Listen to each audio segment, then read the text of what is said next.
That's an adult problem nobody prepared you for. Story 1: How hard it is to meet people, sustain relationships. When you're young, you're constantly surrounded by people your age, going through on essentially the same schedule as you. But once you're an adult, it's really hard to meet people in between the daily grind, and even harder to plan things with people you do know because they are also living their own lives.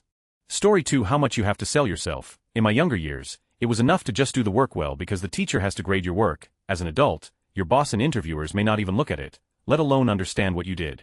Story 3: How much of your time revolves around eating and/or making food, cooking, washing dishes, cleaning sinks, even just selecting what to eat, so much time.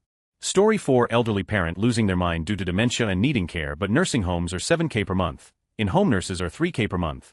Yeah, that's a problem that no one could have prepared me for. Edit to add: I found my answers and my parent is cared for now, but the path leading up to the answers was a terrible and scary path. Story 5: Keeping a job. There's that honeymoon period once you start the job, but then as the days turn into months, and the months turn to years, you look in the mirror and say, is this it? This is all life has to offer.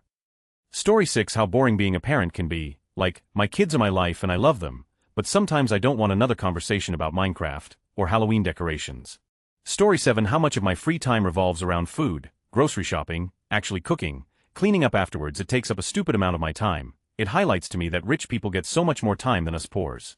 Story 8: They said study now and plays games later when you've made it. I've made it, but I don't have the time anymore, Dad. Play your games, kids, they lying to you. Story 9: Getting laid off. Everyone's working, doing their thing. Workload fluctuates and slows down after the pandemic. The expectation is for us to give 2 weeks notice when we leave, but it'll be damned if I didn't get a 6-hour heads up that my computer would lock at the end of the day and my severance check would be in the mail in a week. Story 10: Feeling so behind compared to others. I have my associates, but it doesn't really do anything for me, and people my age are getting into their careers and I have no clue what I want. Story 11: Just how boring most things are. The days blur together and the next thing you know, your body hurts everywhere all the time and you can't remember yesterday, but you remember 40 years ago like it was yesterday.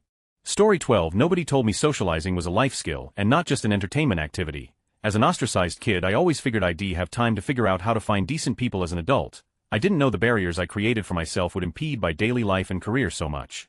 Things you never think of, like how am I going to get home from this dental appointment if I'm still affected by anesthesia?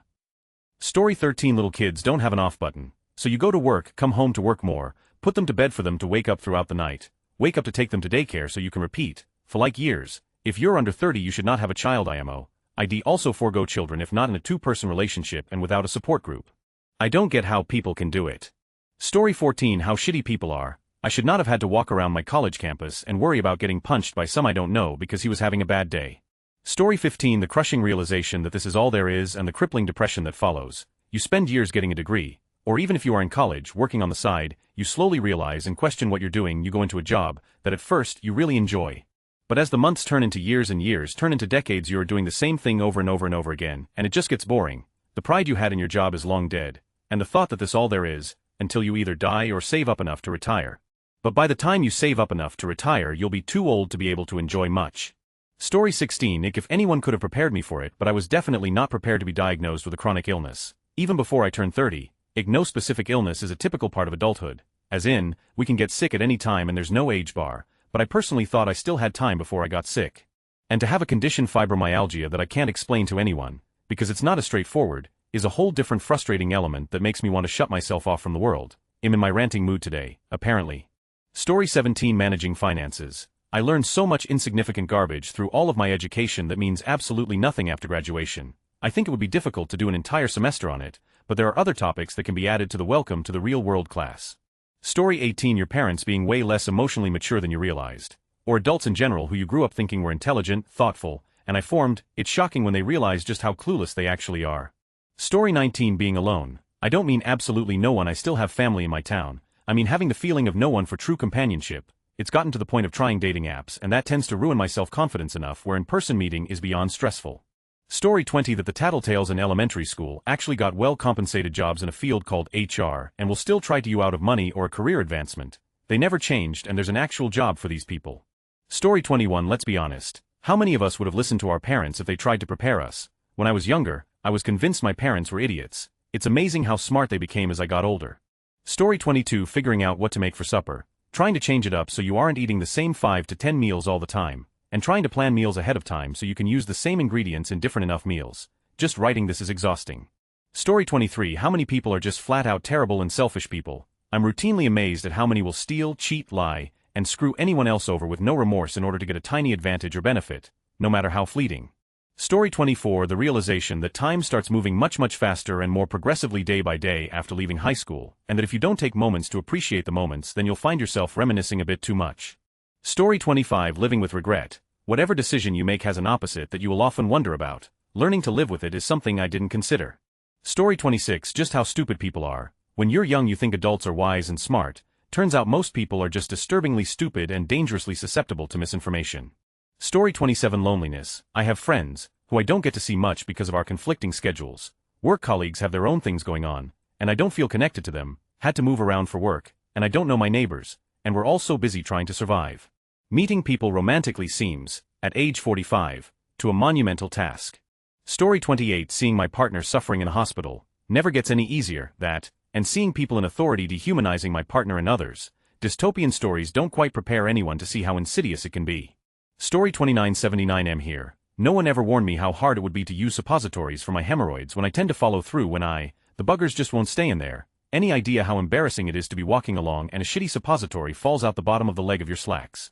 Story 30. That living for the weekends makes your precious years fly. Stop and smell the roses means nothing without perspective. I use my neighbor's cat for this purpose. She's really friendly, but I used to hate cats. One day I decided to crouch down and pet her. I'm not a cat person now, but I am beginning to understand the value of these little wholesome moments. Just slow down a little. Story 31. That every day feels the same, and feels so pointless. It's so boring working every day to barely scrape by paycheck to paycheck. I just want a vacation, but I can't afford one. Story 32. If you fall, you can actually get hurt. I slipped on ice in my driveway a couple years ago, didn't feel a thing until 5 minutes later until my entire left side, from head to toe, was screaming in pain. I tore some stuff in both my legs. I had no idea until I couldn't get back off the couch. Used to be, all I had to worry about was a twisted ankle. Now I have to go through massaging any injury until my body stops screaming, "No, stupid, you live here now, ain't right," failing. The constant failure at both big and small things, and how much it can crush your self-worth until you don't even feel worthy of having a life, let alone living it happily. I have no clue how to keep going when good things are so few and far between. Story 33. Realizing your parents won't always be there. Obviously this kinda depends on your relationship with your parents, and of course you understand that we all die eventually. I'm in my mid-30s and one of my parents' health has started to decline and it's been really hitting me hard. Story 34. Managing your health insurance. Many of their processes are deliberately designed to confuse and disadvantage you. Even simple interactions can turn into time-wasting, soul-sucking activities. Whenever I feel like taking my eye off the ball, I remember this is their endgame. Story 35. How you can't just have fun and get it together later so easily as you can at 18, no debt, and minimal responsibilities. I'm trying to go back to school to chase my dream, and it is insanely difficult. Story 36. Groceries. When you are an adult living on your own, you never get to come home and just open up the pantry and grab a snack. You need to think in advance, go to the store and decide what kind of snack you want. Also, dinner. Every day you have to come up with something to eat. But hold on, don't be buying just a load of now that you can, because you'll grow fat real quickly. Story 37. How to console your teenager when someone you didn't like in the first place dumps them. It feels like knowing the end of the movie and your teen has only just started watching. The first breakup after your first love sucks. But I bet there's a lot of people out there who are grateful that their very first serious relationship didn't pan out. I know I'm glad that mine didn't last, but you can't just say that to your kid. You have to hold space for them and know when to shut your mouth. It's hard seeing them in pain though. Story 38. I know this sounds needlessly political and disingenuous, but seriously, no one prepared me for the collapse of political morality, the age of Trump, and the rise of idiocracy. I grew up in a world where some things were a given, like basic competency, decency, and government safeguards. Now I feel as though anything can be taken away at any time. We shouldn't live like this. Story 39. Becoming a father. I expected the tiredness and sleep deprivation. I expected the reduced opportunities to have with my wife. I expected the expenses. I expected the loneliness. I kinda like it. I have ADHD. What I did not expect was the mind-blowing boredom of caring for my son. I don't mind doing all the active tasks in a house. I love my son. That said, 18-month-olds are just not very interesting. Toddlers are all about repetition. After an hour my brain is ready to go in so many directions, but I can't because I am watching him. Story 40. Feeling so lonely while married. I know I love him and he loves me, but we both have such crazy schedules it doesn't feel like we're a couple or life partners. More like roommates discussing what bill is due or what activity the kids have next. I miss feeling like I have a companion through life. Now it feels like I'm just another obligation to tend to. Crazy thing is I know I'm not the only spouse that feels this way. It's just the stage of life we're in. RN. Story 41. Networking and scheduling. No one tells you just how crucial it is to be able to make contact and become a contact, and also how much stress you save by organizing your time and effort, regardless of your line of work. Story 42. Staying out of the trap of TV internet. When I was a kid I didn't understand why my parents just vegged so much. Their lives just slipped away. It's easy to jump into a routine of rinse and repeat. It takes real effort to have hobbies, do things, grow past your 20s. Story 43: Hormonal changes as men and women age and the effect on the marriage relationship. It's so easy to point fingers and bring judgment on couples when things fail, but when those changes happen and not voiced, intimacy dies silently. Libidos are either strong or non-existent depending on the person. Requests are denied, advances stop, insecurity and questioning lack of desire can cause emotional physical cheating. Then, the marriage ends due to the couple basically being roommates. If this is happening, check in with both spouse doctors. Story 44: If you're disabled but aren't in a wheelchair, blind or terminally ill, you're employment-wise. No one gives a if every moment of your life is spent in severe pain if they can't see the reason why, and you probably won't qualify for disability.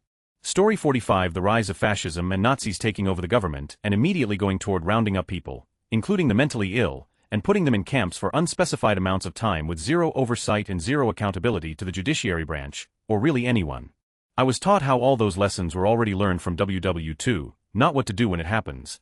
The only thing I learned was that appeasement doesn't work and is like the give a mouse a cookie story where it is never enough. They will always come for more. Story 46: Watching a country I grew up thinking was stable, powerful, and plentiful be taken over by the billionaire class and milked dry at the hands of oligarchs who claim that the problem is poor people, immigrants, and queer people. Story 47: When I was a kid I thought adults pretty much had everything figured out and it was simply my job to learn it. I've come to realize most adults are a mess and know next to nothing. Story 48: When I was in high school and college, your social life is basically laid out for you. You're surrounded by a bunch of young people with lots of free time and common interests. Then you start your career and suddenly you have limited free time and often nothing in common with your colleagues. You dedicate time and effort to being social and there's no guarantee it will matter, because you and or your friends might be starting families or traveling for work, etc. Dating as an adult is similar. Story 49: Hip pain from sitting cross-legged too much. Now if I accidentally do it for more than 5 minutes, my hip hurts all day. It's the muscles, or something. Kids, don't sit cross-legged. Story 50: How idiotic most adults are. As a kid I used to listen to the adults talk and think, gee, that is one smart person. Then you meet them as an adult and no one prepares you to deal with the stupidity. Story 51: The high school games and popularity contests in the work environment. I thought the BS would end after high school. I was way wrong and have never been able to conform to it. Story 52: How little time you have for yourself. You work for 8 hours, get home, make dinner, clean up the kitchen, and then you have like 1 to 2 hours before you need to go to bed so you can do it all over again. Then the chores pile up so you have to waste a big chunk of the weekend as well. I don't understand how people can work, have kids, keep their home tidy and go to the gym and get a good night's sleep, like how? Story 53: Living paycheck to paycheck. Man, as a kid, even when we were broke, I still had cereal in the morning, lunch and dinner. I had love from mom and dad. As an adult, I'm so thankful to not have kids cause, man, owning a house, grabbing lunch and dinner is crazy expensive. I realize this sounds so first world, but I stress about not being able to make it for a month or two and just getting lost in debt. I'm barely scraping by, haven't had a vacation in 5 years, don't see one soon either. It's scary and stressful. Story 54: How much adults love to disagree, fight and be undivided. How much adults act like little children where people can't say their own opinion without there being a fight or killing all because you disagree with me. How unified we are, and as we get older how less of a community we are and how everybody is everyone's enemy. Story 55: Justice inequality. School drills into us land of the free but forgets to tell us that Mr. Moneybags can park wherever because he can afford the ticket without consequences, or to sign away 60,000 deaths. But it's okay because it was pen and paper. Makes me want to revisit the French Revolution for some inspiration on how we can fix it. Story 56: Watching people I know and respect regurgitating propaganda. Demonstrably false, obvious statements that they eat hook, line and sinker because their team said it. We learned about this in school, but I thought it would be way less potent with basic education. Story 57: How much employment relies not on your qualifications and skills, but who you know. I had no idea networking would be the most essential part of moving up the ladder. Story 58: As a 40-something woman, no older female relatives prepared me for perimenopause or menopause. I'm in the throes of peri right now, and I could really do without the hot flashes, joint pain, worsening mental health symptoms, and insomnia, all while still having a period. Fun times. Story 59: To all of you saying making friends, I'll be your friend. I know it's rough and online isn't as meaningful as in-person friendships, but friends are friends, right? Let me know. Story 60: The amount of time and effort spent on food, deciding what to eat, grocery shopping, food prepping and organizing, cooking, eating, doing the dishes, cleaning the kitchen, 3 times a day, and then add in doing it for your partner or kids, etc. And then worrying if you're eating the right stuff. Am I eating enough whole foods? Are these vegetables covered in pesticides? Is milk actually good for you? Are seed oils ruining my health? It's endless. Story 61: Not sure if it was mentioned, but when you realize all of the relatives you grew up with have passed away, those holidays you spent with them when everyone was chatting, snacking, laughing, then to realize you and your siblings are the only ones left. Story 62: How kissing and making up rumors gets you further than hard work at a corporate job. And I don't kiss, so I see my peers get recognized a lot by doing the least amount of work. Story 63: When you get older as a man, nobody ever hugs you. I make it a point to try to hug every guy I know over 40 because I know until I see them again that might be the last hug they get. Story 64: Not having friends. Adult life is very secluded when making friendships, and scheduling time to hang out is basically impossible. I saw my best friend twice last year because we live on opposite sides of our state. Story 65: The absolute mind-blowing stupidity of other people. I believed bone deep that being an adult was super cool and adults enjoyed being adults. Maybe someone did tell me that many adults are giant toddlers who lie and cheat to get their way, but I didn't register it. Story 66: How tired I would be and still get up, work out, grocery shopping, meals, children, laundries, family visits. I just want to be alone for a day once in a while. Story 67: If you date people with debt and bad credit, it can quickly become your problem as your relationship progresses. I did not grow up with money, so when I finally had some, I thought I was supposed to help people in need dig out. Obvious, right? Well, this seems like a nice thing to do, but it's also a complex web of psychology on both ends. Regardless of intentions, several times, I was pretty naive about this, and it messed up some great friendships. Story 68: That I'm constantly going to be maintaining everything in my life, from the car to the dog to the dishes, the cooking, the laundry. It's so much I feel like I can't even type it all out here. If I'm not working, sleeping, or shitting, I'm maintaining something. Story 69: We are taught skills that can help us make money, but nobody prepared about how to behave when we have more less money, how to manage it, handling taxes, tracking expenses, credits, etc.